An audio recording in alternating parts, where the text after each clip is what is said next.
Kebaikan itu bukanlah dengan menghadapkan wajahmu ke arah timur dan barat. Akan tetapi, sesungguhnya kebajikan itu ialah beriman kepada Allah, hari kemudian, malaikat-malaikat, kitab-kitab, nabi-nabi, dan memberikan harta yang dicintainya kepada kerabatnya, anak-anak yatim, orang-orang miskin, musafir yang memerlukan pertolongan, dan orang-orang yang meminta-minta, memerdekakan hamba sahaya, mendirikan salat, dan menunaikan zakat, dan orang-orang yang menepati janjinya apabila ia berjanji, dan orang-orang yang sabar dalam kesempitan, penderitaan, dan dalam peperangan. Mereka itulah orang-orang yang benar imannya, dan mereka itulah orang-orang yang bertakwa. Quran Surat 2 ayat 177.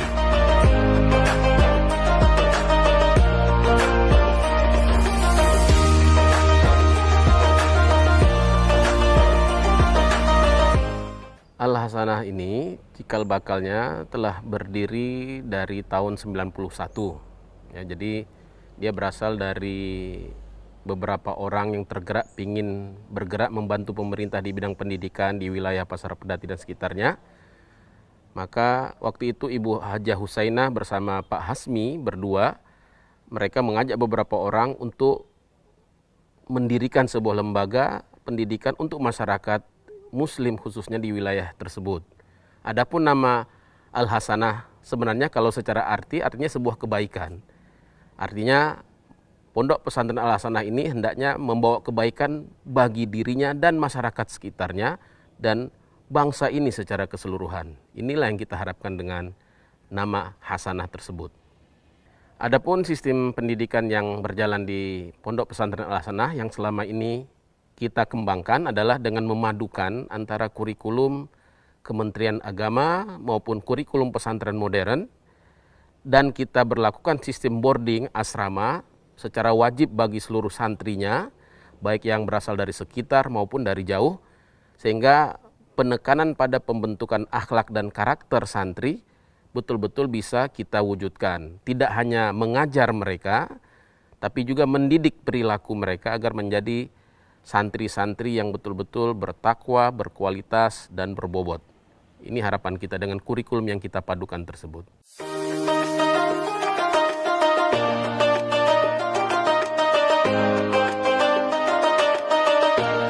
Berbuat baik pada diri sendiri juga merupakan kewajiban kita sebagai umat manusia. Kita perlu menjaga diri sendiri dari bahaya dan hal-hal yang menimbulkan dampak negatif dalam kehidupan kita. Contohnya, mengkonsumsi nutrisi yang menyehatkan tubuh, tidur dan istirahat yang cukup, belajar hal-hal positif, serta berinteraksi dengan cara yang baik dengan sesama, lingkungan, dan semesta. Itulah tugas kita sebagai manusia. Kebaikan tetaplah kebaikan, dimanapun dan kapanpun. Nilai-nilai kebaikan tersebut tidak pernah pudar oleh perubahan, sejak dahulu kala hingga akhir zaman.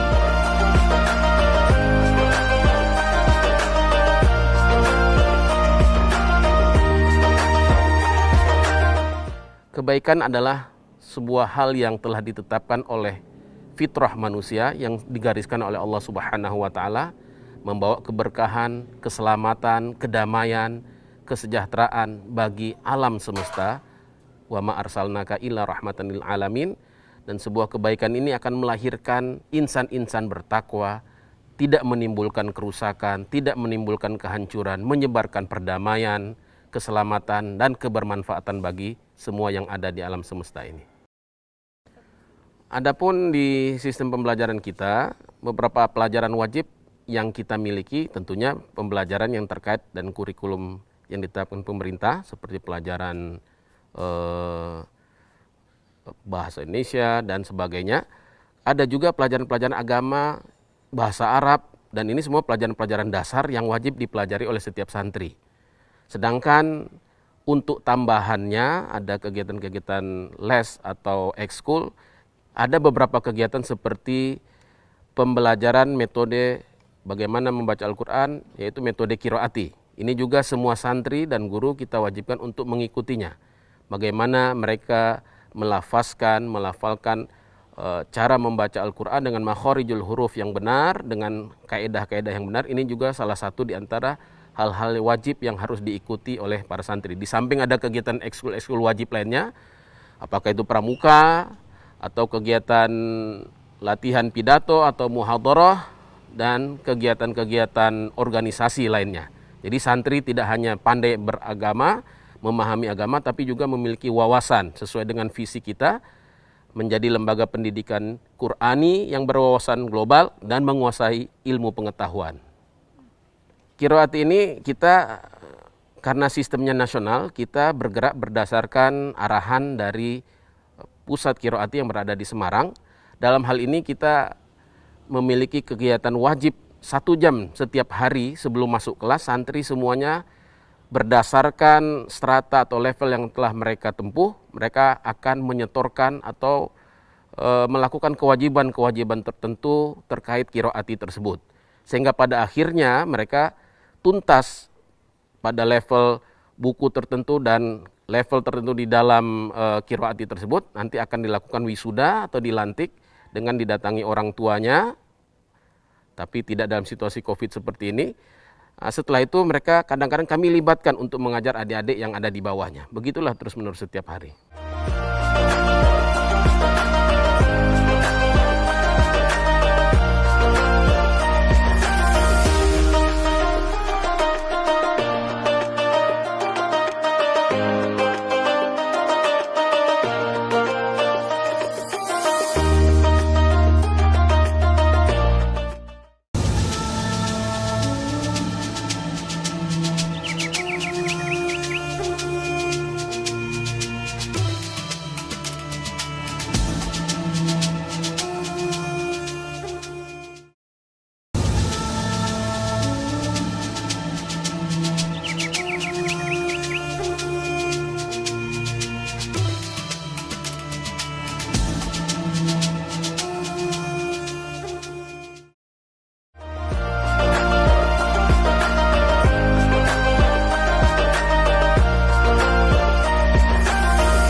Segala kebaikan bersumber dari yang maha baik, yakni Allah Subhanahu wa Ta'ala, dan dicontohkan oleh manusia terbaik.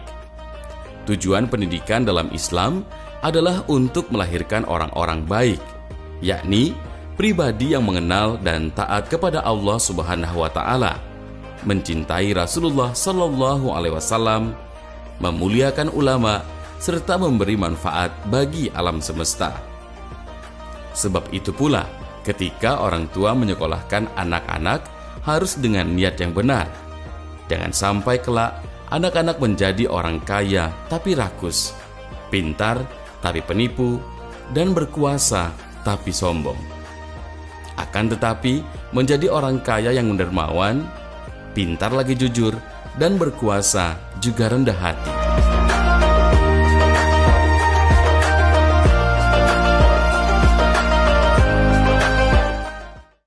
Dalam hal prestasi, Pondok Pesantren Al-Hasanah telah beberapa kali, alhamdulillah, menempuh lomba-lomba di tingkat nasional seperti lomba KSM atau lomba-lomba yang terkait dengan lomba pidato. Pernah kita dikirim sampai ke Bandung. Adapun di wilayah Provinsi Bengkulu dalam bidang keagamaan ataupun di dalam bidang ilmu pengetahuan umum, atau bahkan pernah di dalam lomba pidato bahasa Arab, bahasa Inggris di wilayah setempat, kita pernah tampil menjadi juara, dan beberapa memang di tingkat nasional. Kita harapkan dengan ridha Allah tentunya, sesuai dengan amanah dari para pendiri lembaga Yayasan Al-Hasanah, di mana harapan kita Al-Hasanah bisa berkembang menjadi lembaga pendidikan yang betul-betul sesuai dengan visinya, menjadi lembaga yang membumikan ajaran-ajaran Al-Quran, ajaran agama kepada setiap umatnya, kepada setiap peserta didiknya, sehingga betul-betul menjadi sesuai dengan undang-undang pendidikan kita, menjadi anak-anak yang bertakwa, menjadi pribadi-pribadi yang soleh, pribadi yang tahu yang mana baik dan mana yang buruk. Kemudian juga harapan kita Al-Hasanah terus berkembang, bermanfaat bagi semua rakyat Indonesia, bagi semua bangsa ini. Al-Hasanah tidak hanya bermanfaat bagi umat Islam, tapi tentu bagi semua umat yang ada, bisa berkembang sesuai dengan aturan yang ada, dan bisa menjadi pesantren teladan, pendiri-pendirinya, kemudian juga dewan gurunya menjadi orang-orang istiqomah dalam kebaikan, menjadi teladan bagi masyarakat dan umat ini.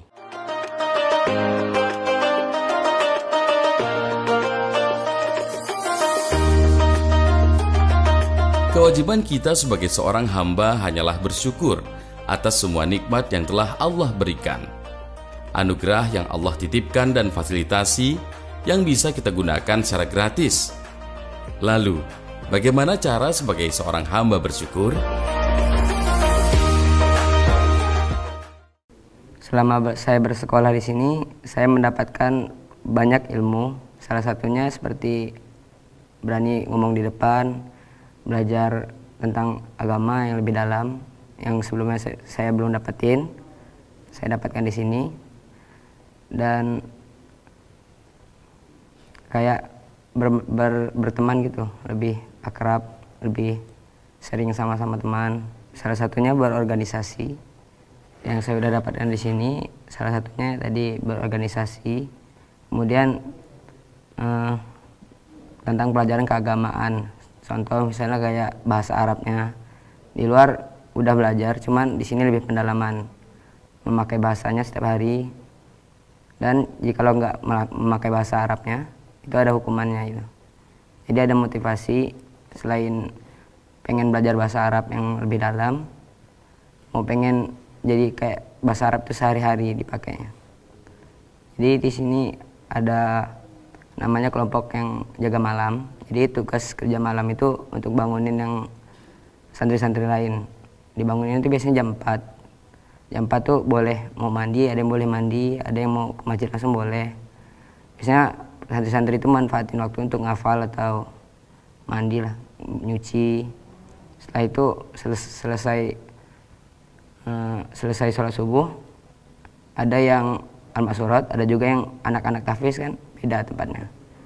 Nah, selesai dari program itu biasanya dilanjutkan dengan kebersihan pagi.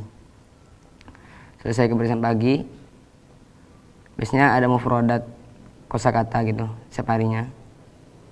Kemudian siap-siap berangkat ke sekolah. Sebelum berangkat ke sekolah tuh makan dulu biasanya, sarapan. Selesai sarapan dilanjutkan sama ini, kayak belajar metode Quran gitu, qiraati, di storein sama ustadz-ustadz per bagian, per level dari jilidnya tadi. Setelah itu baru masuk ke sekolah, ke kelas, belajar kayak biasa.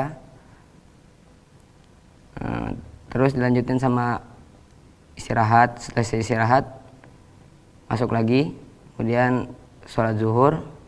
Selesai sholat zuhur, biasa setelah itu makan siang. Selesai makan siang, biasanya masuk ke kelas lagi, langsung ke kelas sampai jam 2:30. Itu santri baru boleh pulang ke asramanya dan langsung siap-siap sholat asar. Biasanya kayak gitu. Setelah sholat asar itu santri diberi kebebasan untuk olahraga sampai jam 5. Biasanya sudah jam 5 nanti ada bagian keamanannya yang memberi lonceng penanda habis waktu. Jam 5 itu waktu untuk santri siap-siap ke masjid, dan batas ke masjid itu biasanya jam setengah 6. Santri biasanya ngelakuin kayak al-masurat petang. Kemudian ya, sampai sholat maghrib tiba, kami sholat maghrib. Selesai sholat maghrib, makan malam. Terus selesai sholat maghrib, sholat isya, biasanya tuh ada pengumuman kayak tentang penegasan peraturan, pembacaan nama-nama santri yang melanggar. Malam-malam itu diberi kebebasan untuk santri belajar.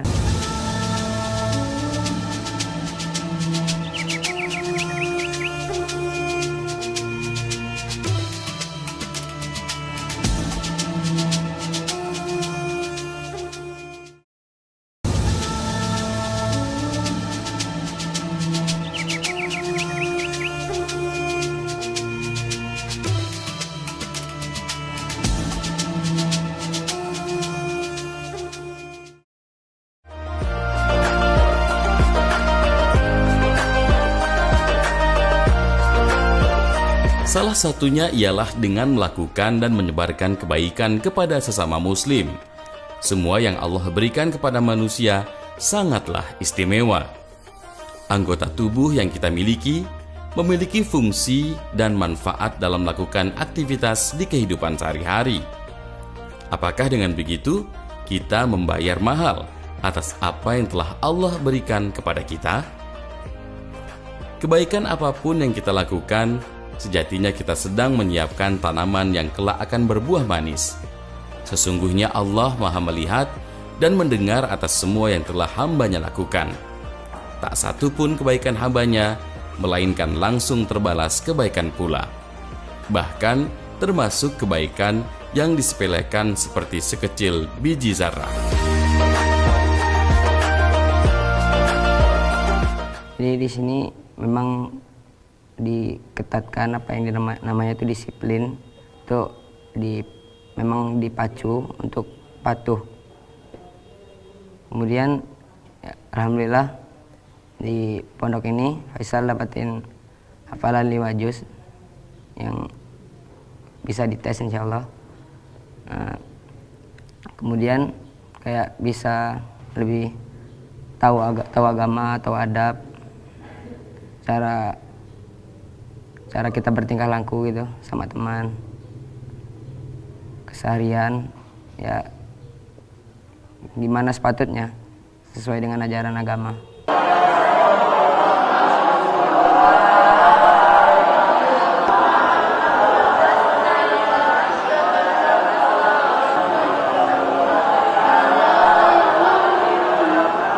Kebaikan adalah sesuatu yang menurut kita baik dan terlebih lagi baik di mata Allah. Kayak salah satunya mengatur tingkah laku kita, menjaga tata krama, terus menjaga tutur kata, cara kita bertingkah dan berperilaku kepada teman-teman. Insya Allah mau lanjut kuliah yang plus ada tahfiznya, jadi langsung dapat ijazah S1-nya insya Allah, sama dapat ijazah Qurannya juga. Kapan ke depan ya semoga bisa istiqomah, bisa lebih paham lagi sama agama, bisa terus berkarya dan dipermudah aja jalannya.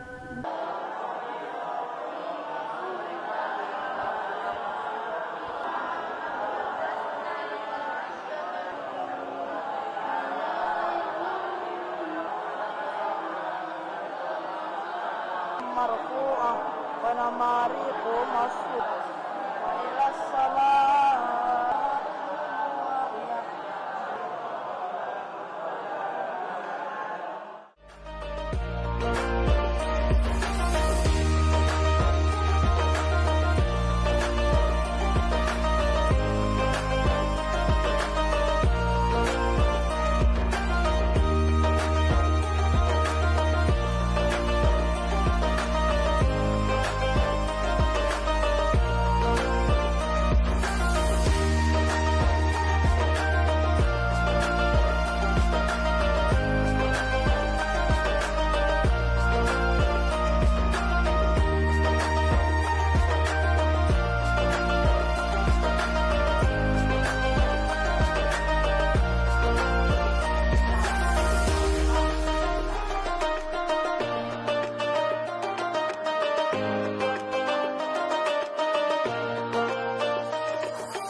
Semoga Allah menjadikan kita manusia yang senantiasa menebar kebaikan di mana saja kita berada.